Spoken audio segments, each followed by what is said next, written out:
Okay, so I'm responding to an atheist here in Atheism versus Christianity, Why I Don't Believe in God. So the first thing is the copycat dilemma. Well, it doesn't really exist because all the people who were supposed to be born of a virgin weren't really born of a virgin, except for Attis, who was actually born a virgin, but Buddha had two parents, Siddhodana and Mahamaya. Dionysus was a son of Zeus. Quirinus was just some little minor Roman god. I'm not really sure who his father and mother were, but I guess it's possible he could have been born a virgin, so I guess I'll give you the benefit of the doubt there. And then Indra had the father Deus, and Krishna was the son of the princess Devaki and her husband Vasudeva. Zoroaster's father was from Media and his mother was from present-day Iran. So there you go, the whole copycat dilemma is just a bunch of crap, to put it bluntly. And then there were many more. Yes, except you only got one or maybe two of them right. So I'm disinclined to believe that. Then I love this. You have Christians believe. And then like, oh, mankind has only been around for 6,000 years. How many Christians actually believe that? If you trace the bloodline in the Bible, it adds up to 6,000 years. It's also implied that there were other humans in the Bible. In Genesis chapter 4, verse 16, Adam and Eve had two kids, Cain and Abel. And this one is about Cain. Then Cain went away from the presence of the Lord and dwelt in the land of Nod, east of Eden. Cain knew his wife. Okay, so Cain just meets this wife in Nod somewhere. So obviously there were other humans. So if you actually read the Bible, you'll find that that 6,000 years thing is also a bunch of crap. And you're pretty much just having the problem that a lot of people do, and you're trying to interpret the Bible literally, which doesn't work. The Bible was not meant to be taken literally. And then you go on with the problem with intelligent design. You say that, well, since humans were intelligently designed, then whoever designed them needs to be intelligently designed. Well, that's a pretty valid point, but who would design the designer that designed the designer that designed the designer that designed us? You would just have a never-ending chain of designers, and that can't work. So you have to have an unmoved mover, as St. Thomas Aquinas would say, a first being to start everything, and that is God. And now you're probably asking, well, how can God always exist? Here's a little theory of mine. Of course, I can't expect to be able to explain everything about God, but here's just a stab at it. God is truth. It says in the Bible, I am the truth, the light, and the way. Well, okay, even if nothing exists, it still has to be true that nothing exists. So there would still be truth. So there you go. God always existed. So basically, if there isn't something to start everything, then we wouldn't exist. And just by the way, evolution has never been proven. Here's a challenge for you. Prove evolution to me. Then comes my favorite part. The hatred. Yes, I am a hateful Christian.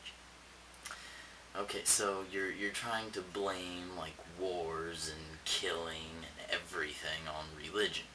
Well, okay, let's just go back to, say, the ancient Greeks. Were they fighting themselves and the Persians over religion?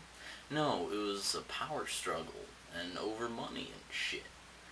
Same thing with the Romans. They just wanted to expand, get more wealth, power, glory, fame. Then the Huns, the Norsemen and just all those crap loads of barbarians, were they doing it over religion? No, they wanted money. Then you do have a lot of Muslim versus Christian stuff, like in the early Middle Ages, and in the later Middle Ages you also have Christians versus Christians, which is like Protestants and shit. But a lot of that was more political than over actual doctrine, so I don't really know if you could count that as like a war over religion or a war caused by religion. The religion was just something that united the two different sides. Mongols, like the Romans, were just expanding. And let's see, what are some other famous wars? The Napoleonic Wars. Was Napoleon a crusader for Christ? No, not at all. The French Revolution? No. The American Revolution? No. The Civil War? Now, that could be over religion. I mean, if you think that the Civil War is over slavery, then yes, it definitely was a religious war, because you have all the evil Christians who didn't want slavery anymore. There you go. How about the Spanish-American War? That war was... I don't even know what that war was over. There's nothing religious about World War I. Then World War II, no, it was just caused by World War I. Then Korea, no, that was because of communism and shit. Vietnam, the French were pussies, and because of communism and shit. I guess it's just easy to say that most wars are caused by religion, because the current war is like America versus Islam. Most wars are over money and glory and power. Then there's another good part, the morals. Let's see, what good, kind, moral thing would a Christian do that a non-Christian would not? Well, this is really funny that you say non-Christian and you don't say atheist. Well, I'm going to go ahead and say atheist. What good, kind, moral thing would a Christian do that an atheist would not? Let's see. Schools, hospitals, nursing homes, charities.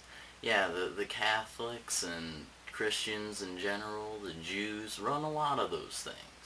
So, I mean, how many atheist charities do you know of? And then you have name a Christian atrocity. Why don't you name a Christian atrocity, okay?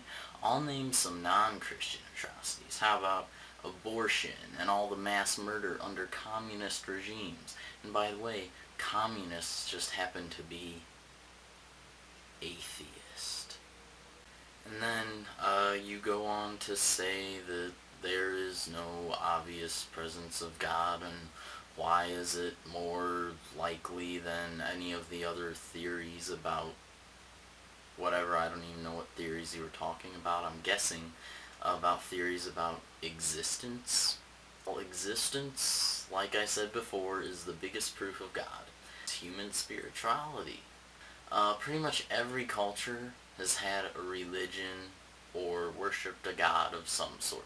So there you go. Humans, by their very nature, are spiritual beings. Now, the end quote is really, really good here. Let's see.